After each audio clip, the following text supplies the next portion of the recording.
संघाचे संघर्ष काल आपण शक्य संघामध्ये प्रवेश केलेला आहे आणि सगळ्या संघामध्ये प्रवेश करत असेल त्या प्रवेशामध्ये त्याचे काही नियम होते ते नियम आपण काल पाहिले आहे शक्य संघात प्रवेश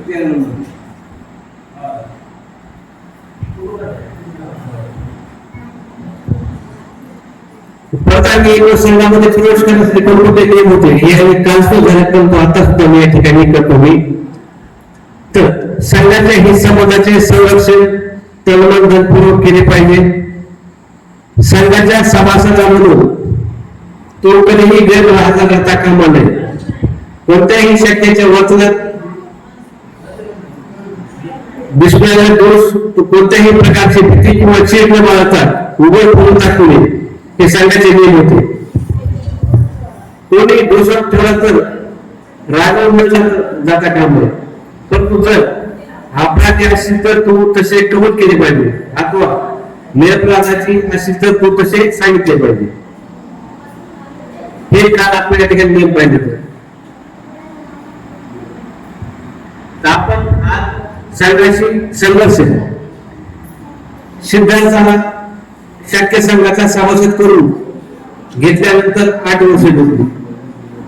संघाचा तो एक एकनिष्ठ व बाहेरचा असा सभासद होता स्वतःच्या खाजगी कामात तो जेवढे लक्ष देत असे तेवढेच लक्ष तो संघाच्या कार्यात घालत असे संघाचा सभासद म्हणून त्याने वर्तन आदर्श असे होते व त्यामुळे तो सर्वांना प्रिय झाला होता तो संघाचा सभासद झाल्यापासून 8व्या वर्षी एक अशी घटना घडली की जी शुद्धोधनाच्या कुटुंबाच्या बाबतीत एक दुर्घटना व सिद्धांताच्या जीवनातील एक आणीबाणी स्थिती झाली या दुखांतिकेचा आरोप असा आहे शक्यांच्या राज्याच्या सीमेला लागून गुन्ह्यांचे राज्य होते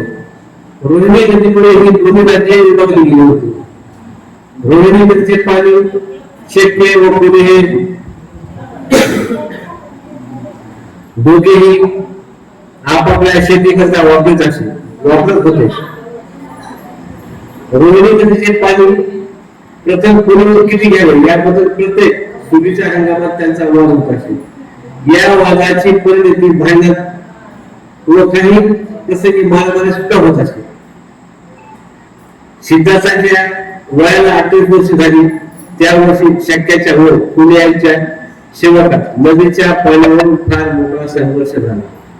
दोन्ही बाजूच्या लोकांना दुखापती झाल्या जेव्हा